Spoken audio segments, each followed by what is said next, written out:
So let me tell y'all what's going on. More specifically, more in my bowel movements, my stomach area. I have to take a shit, like really bad. Some of y'all may be asking, why didn't you go before the videos? Why didn't you just go when you first felt, your stomach start to rumble? Look, let me tell you why. I don't know. I really don't know. The important question is, do you got your cut up? Hi, man, my fucking stomach hurts. Do you got your cut? Look, I don't have my popcorn because my stomach hurts. I'm not about to eat popcorn while my stomach hurts. I'm not about to. No, I'm not doing that. I'm not doing that to myself. I'm not doing that to my stomach. My stomach has already been through a lot over the years, and I'm surprised I'm still alive. Just saying. But I got my cuddle buddy right here. Right, if you got your snacks, right, if you got your cuddle buddy, then that's what's up. If you don't, hey, you're clucked. Just saying. Let's go. Sup? Go. All right, chill out with the sound. I don't like Craigslist. Don't ever. I don't like Craigslist. I live in a small town called Julian in California. Okay. I had started renting an apartment in some guy's two-family house. I was browsing Craigslist daily for some cheap furniture to fill the apartment with, or maybe even free furniture if I was lucky. After a week of looking for specific items like a living room couch and TV stand, I stumbled across an ad titled in all capitals, "Giving away Maplewood TV stand, mint condition." The ad obviously caught my eye, so I clicked it in a heartbeat, with the first thing I checked being the date of posting. It said it was posted a couple hours ago. Okay. This was a very good sign. The ad had a picture of the stand too. It looked pristine. The description gave an explanation as to why the owner was giving it away.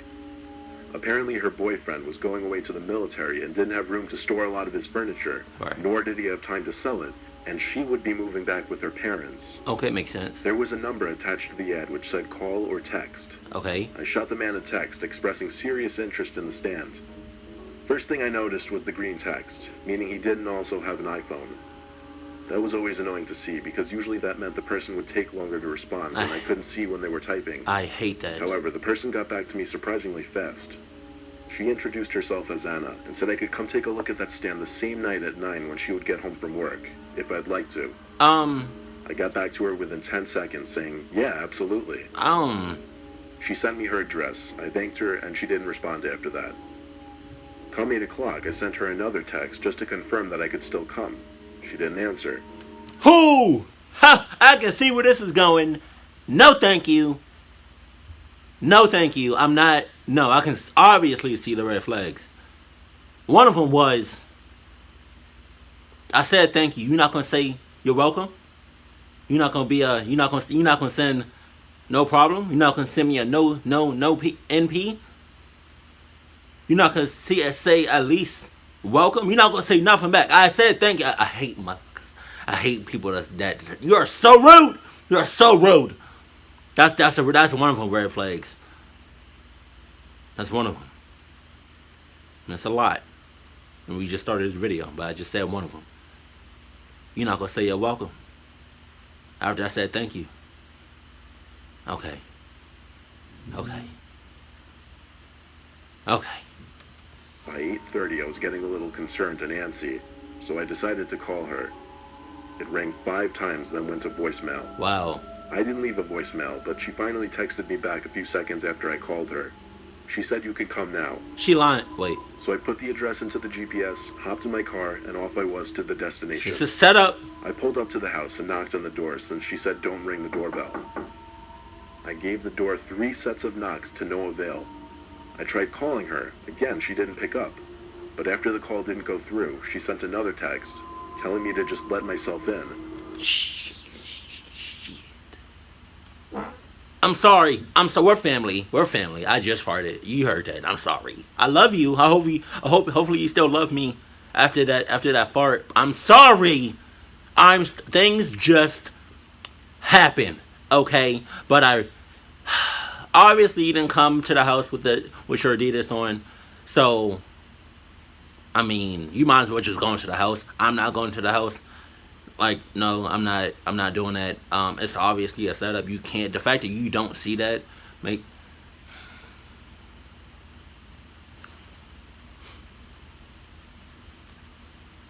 Fuck.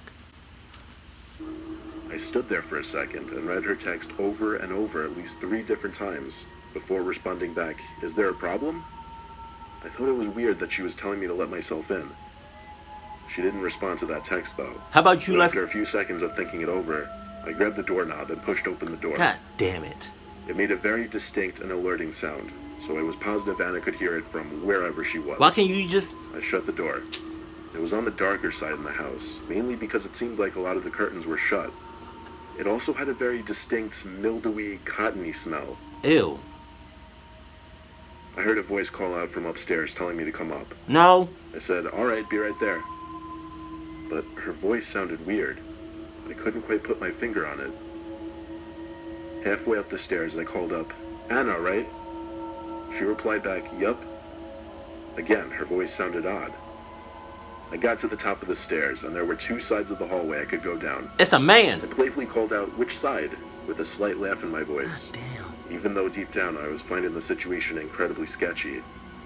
Anna's voice came from the left side, from beyond an open bedroom door. Why can't Anna? Why can't she meet you outside? Why do you have to go inside? She can't meet you halfway. That makes me know. That lets me know that she playing and that you're playing. She/he means business. She can't meet you outside though. Like what do you? Like I'm already skeptic. I'm already nervous, and I don't want to go inside. But you playing like I spit everywhere. I walked to the doorway and stopped. I didn't enter the room though it was a massive room mostly void of furniture. I poked my head into the room and didn't see anyone. "Anna?" I said. No answer. I was already inching back away from the doorway. There you go. "Anna," I said one more time. That's that shit. This time she replied, "Over here, just come inside." Over nothing. But it sounded like she was right behind the open door. Damn. And now I was realizing what was off about her voice. It wasn't a she at all. See? I was 100% sure it was a man pretending to be a woman. Yeah, that motherfucker. I said I forgot something in my car. I'll be right back. I turned for the stairs. That's when the door pulled open completely with force. But I was already on my way down the stairs before I could see who opened the door. Okay. I got to the bottom of the stairs, and I heard in a suddenly deep, haunting yell, "Come back." No. I opened and slammed the front door shut behind me, and when I got to my car, I never felt more relieved in my life. I hope you didn't look back. I drove down the street, not looking back at that house. Alright, hey. I blocked that number I was given as soon as I got home. And when I went online to report the Craigslist ad, it was already taken down. I figured I'd leave well enough alone. It was not my problem anymore, and I would never go back to that house again, nor concern myself with it. It's still definitely a haunting memory to look back and hear that voice as I was walking up those steps, and behind that door. What would have happened if I wasn't wise enough to run away? You would have got clucked.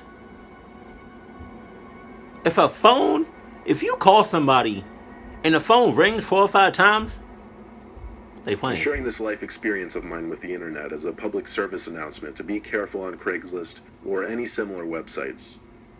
I happened to be browsing the for sale section of Craigslist trying to find a used laptop. One listing really got my attention, some Dell touchscreen laptop for $250. It looked like it was in good shape with very few minor cosmetic imperfections. I texted the owner, who introduced himself as Dave, and told me I could come pick it up that same night. He offered to meet halfway somewhere so that I wouldn't have to drive all the way out to his place. I live in the countryside, so he lived a solid 10 miles away, which would equate to a 20 to 25 minute drive. God. Since there aren't many notable places near either of us, we agreed to meet at a 7-Eleven parking lot. Wow. I got there at the agreed upon time, which was 10 p.m. sharp.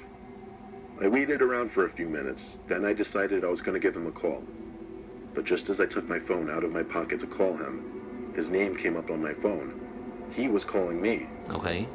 I picked up, skipping the hello, and just said, "Dave, what's going on?" There was a loud background noise on his end, maybe from his driving.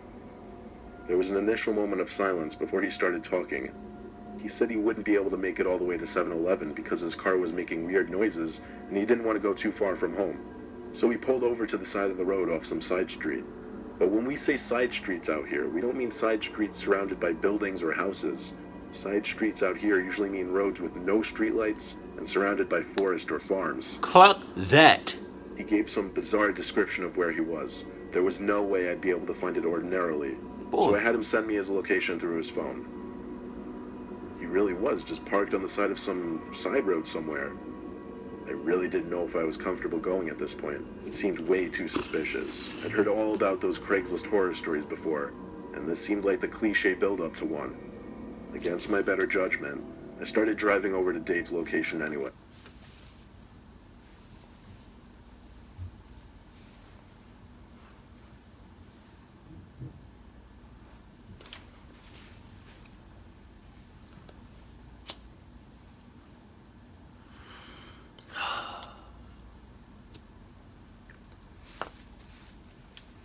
I don't even need to fucking say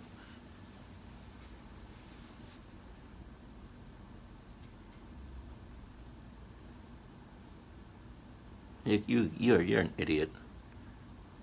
I'm sorry to be disrespectful, but like,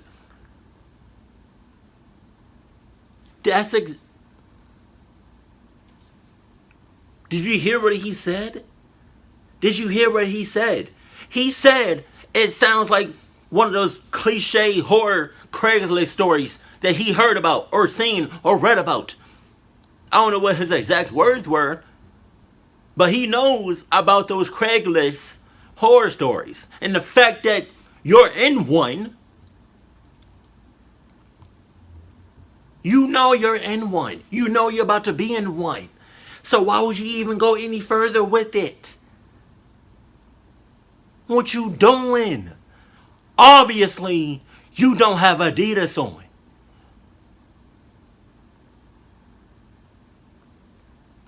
And if you don't know, if for some reason this is the first video of mine that you have seen, if you don't know, Adidas is the best running shoes, hands down, on the planet. It gets you out of situations. More importantly, it gets you out of clucked up situations, even when you don't see it, even when you don't sense it, even when you don't know about it. It gets you out of there,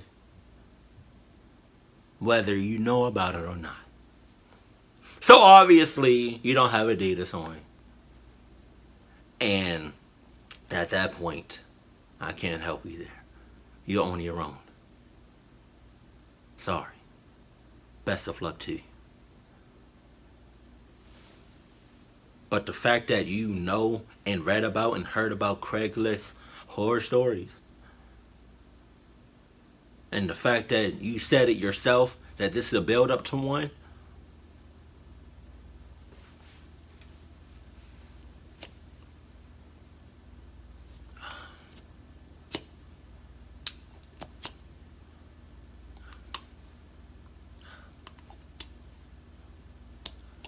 I don't know why I'm doing that.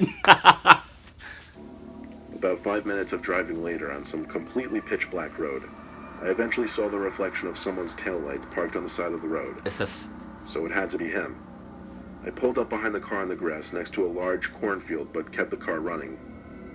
I turned my headlights off for a second and it literally became blackness in every possible direction. God damn. So I turned the headlights back on. Weird though, I didn't see any light from his car. Well, time not even a light from the phone. Man. I called him again. He picked up on the first ring and said he had to run into the crops to take a quick piss and to just get into his car so that when he gets back he could quickly show me his laptop. He hung up before I could even get my response in. This was too weird for me. I really didn't know what to do. I guess I figured I'd step out of the car and just wait behind the door for this Dave person to come out. Stay in He the said car. He went into the crops, so I kept my eyes on the right side of the road by the crops. What a strange place to have any kind of exchange other than a drug deal. Exactly. It didn't seem right at all. I stood right by my car door for the longest time, easily 2 or 3 minutes. There was no way he was peeing for that long. It was starting to seem like it was time to go. Okay, then go. I'd give him another 30 seconds, I figured. In the final moments of my waning patience standing there, I thought I heard brushing around coming from the crops. Shit. I kept doing double takes from one side of the crops to the other. "Dave?" I yelled. The brushing sounds in the crops faded away, but a crackling leaf or two from behind my car made me turn to see someone sneaking up on me from behind my car. God damn. Exactly what I feared would happen, but that didn't make it any less horrific as I jumped into my car and floored it before the door was even fully shut. I literally loved myself for thinking to leave the car running. If I had turned it off, I may not have escaped in time. Deep down, I kind of knew the situation was far too suspicious to be real. But really, do any of us ever expect things like this to happen? Yeah. These things are only supposed to happen in horror movies. You're not actually supposed to experience them for yourself. Oh, there it is. I guess it just remains a story to tell friends and family for years to come. If I had Adidas on, I would have never had that story. I wouldn't. It was 2011. I had to sell my old bicycle since I had recently got a new one. It wasn't a piece of junk, so I figured I could get a couple $100 for it. I had never used Craigslist before, so I had to have my son show me how to use it. He basically put the whole ad together for me and showed me how to actually post it. He listed my phone number so that anyone who was interested could text or call me. The ad was up for a few days with no bites, and I was becoming impatient. I think after 3 days, I finally got a text from someone late in the day showing interest in coming to buy the bike. He got right down to it actually in his first text, saying he wanted to come get the bike as soon as possible. I told him he could come right now and included my address. He said he'd be over within half an hour. I was happy to potentially be getting this bike off my mind finally. I was actually home alone. I don't fully remember what my family was doing. I think my wife and younger son had gone out shopping while my older son just went out with his friends. Of course you're alone. But you get the point, I was alone. I was sitting in my living room watching TV. It was dark out by now, when I heard a car pull up in front of the house outside. Keep your guard up. I looked out the window and watched as 3 grown men got out of the car. 3? Damn! Right off the bat, that screamed overkill. Why would anyone need to take along 2 other people to go check out a bicycle? One of them rang the bell. They had to have seen me standing by the window, so they knew I was there. So I opened the door, and the man standing in front of the other 2 reached out and shook my hand. His name was Jeffrey, or at least that's what he claimed. He was a big dude. You wouldn't have to look at him twice to know he lifted weights. He also had a really thick beard and deep voice. He didn't introduce his 2 friends though, who were just standing behind him looking at me with blank expressions. They weren't exactly tiny men either. As I was mid-sentence telling them let's go around back, Jeffrey cut past me and into my house, saying, "Which way to the bike?" Wow. His 2 friends followed. Wow. The idea of making sure they didn't enter my house was clearly out the window. So I rushed in front of them and led them down the half stairs to the back door. Jeffrey and one of his friends came out back with me, while his 3rd friend asked me where the restroom was. I paused for the longest time. How was I about to let this random guy go use my bathroom while I was out here with his 2 friends? I would have. Oh nah. If they no, if I was in your situation, right, and they just walked into the house, right. I would have let them do. I would have let them do whatever the hell they wanted to do. I'm not about to get clucked up.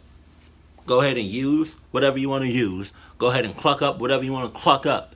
Go ahead and do whatever, because I don't care. I just, obviously, I didn't want you to come in my house, but you made yourself at home. So go ahead, do whatever. Because just as fast as you came in the house, that's just as fast as I'm leaving the house, and I'm already 6 miles out. I'm real close to saying clucking my wife and clucking my kids. That this close. God damn. 3 men? Yeah.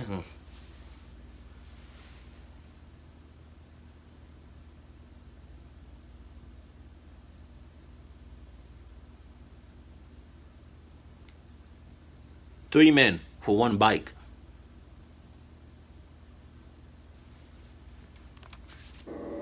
But as I looked at his 2 friends who were staring at me, I submissively gave him directions to my bathroom. As that man disappeared into my house, I went to the shed to grab the bicycle. On my walk to and from the shed fetching the bike, all I was thinking was, what did I just get myself into? So I showed Jeffrey the bike. He started analyzing every little detail of the bike, like things no one should ever even think to analyze on a bike. For example, some of the spokes may have been slightly bent, or the reflector had scuff marks on it. What? I was so busy answering his questions and trying to defend the condition of the bike from his remarks that I didn't even think of that man who had supposedly been in my bathroom for almost 10 minutes. I told the 2 of them to keep checking out the bike. I'd be right back to fetch something. I went inside and checked both the bathrooms, the one on the first floor and the one upstairs. You better be. Both of them were empty though. Just then, I heard people walking around and talking in my living room downstairs. Then, what sounded like Jeffrey calling my name. I heard them coming up the stairs. Jeffrey said something along the lines of, "We just want to talk to you. You can relax." No, bullshit. When I say my heart was racing, that's not an understatement. I actually thought that night was going to be the night of my death. I quietly shut the bathroom door and locked it, keeping the lights off, however. I dialed 911 on my phone and whispered as quietly as I could to the operator to send police right away, or I could be dead within 10 minutes. She wanted me to remain calm and to try my best to explain the situation quietly. After explaining, she told me it was good that I was in a locked room, and to wait there until the cops showed up.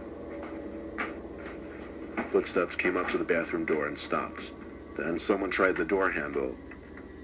When they realized it was locked, one of them said in a low voice, "He's in there." I told the operator they found me.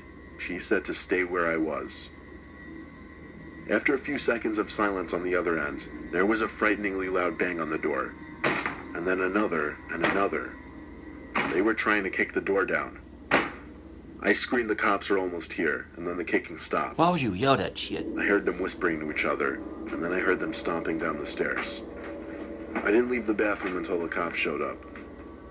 I was missing a lot of things, like my wallet, which was on the kitchen counter, a couple watches, my iPad, and of course, the bike that was in the backyard. The cops told me to just be grateful that I wasn't killed, which I was, but how could I be happy really after this? The cops said given that they were trying to break into the bathroom, they were most likely going to kill me, which scares the hell out of me to think about. That was the one and only time I ever used Craigslist. They wasn't gonna kill me, because I would have been 6 miles out. Best believe that. Trust that. On mommies, I would have been 6 miles out. Really? 3 men? 3 men? I'm high as shit. 3 men. For real? For one little ass bite.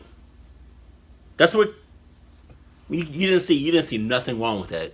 3 men. 3 chiseled muscle. Right? Coming from one little ass bite. 3 of them.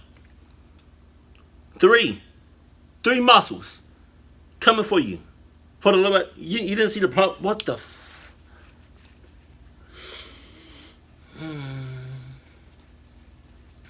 That's why I don't use Craigslist. I don't. Never have. And most likely never will. I just...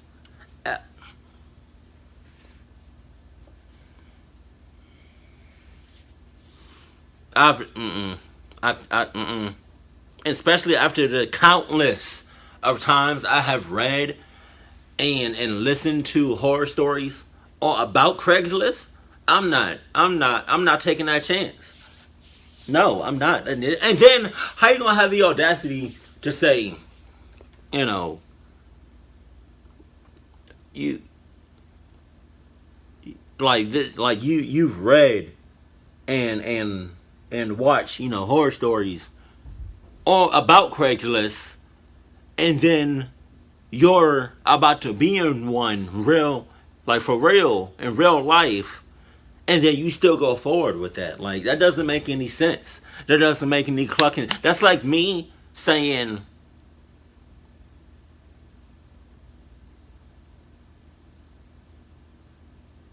that's like me knowing that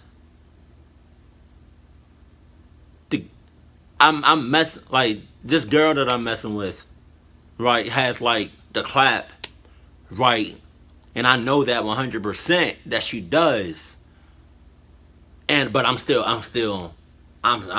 you know, gonna lay down the pipe without no protection. That's stupid. That's very stupid. That's not. I mean, obviously that's not the case, right? I'm much more smarter than that, give or take. Right? Because I'm not the smartest fella in the world. Right? I'm not. But just saying. Craigslist. I mean, I understand that, you know, there are some good people on Craigslist, but I'm still not taking that chance. It's just like, even before I started reacting to videos about Craigslist, like years ago, right, when I wasn't even on YouTube, Craigslist, what I've heard from people, like word to mouth, it's just scared the hell out of me, because you never know who you're talking to online. And if you do use Craigslist and like somebody give you their phone number, you call them, right, and like the phone ring. If a phone, regardless if it's Craigslist or not, right, if you call somebody, right, mom, dad, girlfriend, boyfriend, co-worker, you know, family member, whoever, right, brother, sister, whoever, if you call somebody and it rings for like 4 or 5 times and then they pick up, that's when you hang up, because that's when they playing. And don't take that chance. Don't do it. If a phone rings 4 or 5 times and then they pick up, that's a red flag.